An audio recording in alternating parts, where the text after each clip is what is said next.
Reserve bank of India RBI ने fixed deposit FD rules में काफी इंपॉर्टेंट चेंजेस इंट्रोड्यूस किए हैं जो इंडियन डिपॉजिटर्स, खासकर सीनियर सिटीजन्स के लिए अपनी सेविंग्स को एक्सेस और मैनेज करना और ज्यादा इजी बनाते हैं। इन चेंजेस का मैं फोकस डिपॉजिटर्स को बेटर लिक्विडिटी देना, ट्रांसपेरेंसी बढ़ाना और एफडी प्रोडक्ट्स में फ्लेक्सिबिलिटी लाना है।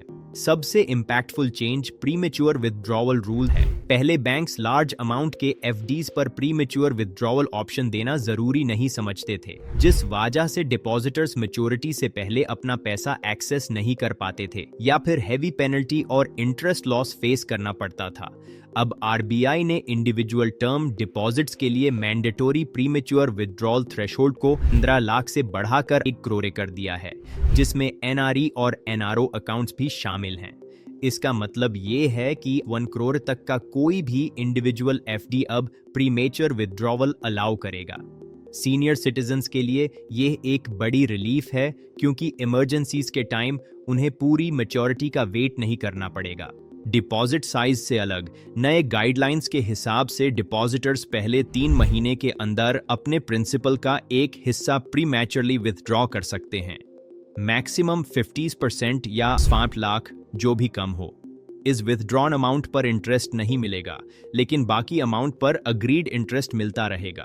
अगर कोई क्रिटिकल इलनेस का केस हो तो डिपॉजिटर मैच्योरिटी से पहले पूरा प्रिंसिपल विथड्रॉ करने की रिक्वेस्ट भी कर सकता है। हाँ, इस पोर्शन पर भी इंटरेस्ट एप्लीकेबल नहीं होगा।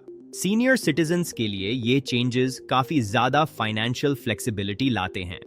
रिटायरीज अक्सर फिक्स्ड डिपॉजिट्स पर ही रेगुलर इनकम और इमरजेंसी नीड्स के लिए डिपेंड करते हैं।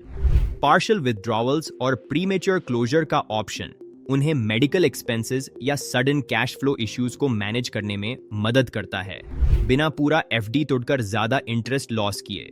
लेकिन ध्यान देना जरूरी है कि अर्ली विथड्रॉवल पर इंटरेस्ट न मिलना ओवरऑल रिटर्न्स को कम करता है, जो प्लान्ड मंथली इनकम को अफेक्ट कर सकता है अगर प्लानिंग सही ना हो। साथ ट्रांसपेरेंसी पर भी आरबीआई ने जोर दिया है। अब बैंक्स को एफडी बुक करते टाइम ही प्रीमेच्योर क्लोजर टर्म्स, पेनल्टीज और इंटरेस्ट इंपैक्ट क्लियरली डिस्क्लोज करना होगा। इससे सीनियर सिटीजन्स को पहले से पता होता है कि अगर एफडी टाइम से पहले बैंड करनी पड़ी तो उनका एक्चुअल रिटर्न कितना होगा और बाद में अनप्लेजेंट सरप्राइजेस नहीं मिलते।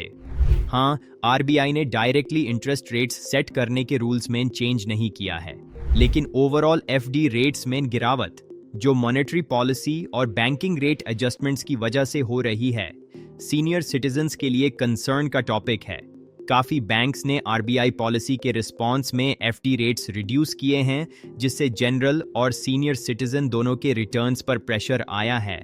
समरी में आरबीआई के updated FD withdrawal rules senior citizens को ज्यादा फ्लेक्सिबिलिटी, फंड्स तक इजी एक्सेस और बेटर क्लैरिटी प्रोवाइड करते हैं। लेकिन चेंजिंग इंटरेस्ट एनवायरनमेंट और प्रीमेच्योर विथड्रॉवल पर इंटरेस्ट लॉस के रिस्क को देखते हुए रिटायरीज के लिए केयरफुल प्लानिंग और फाइनेंशियल एडवाइजर्स से कंसल्ट करना अब भी बहुत जरूरी है, खासकर जब फिक्स्ड डिपॉजिट्स उनकी स्टेबल इनकम का में सोर्स हैं।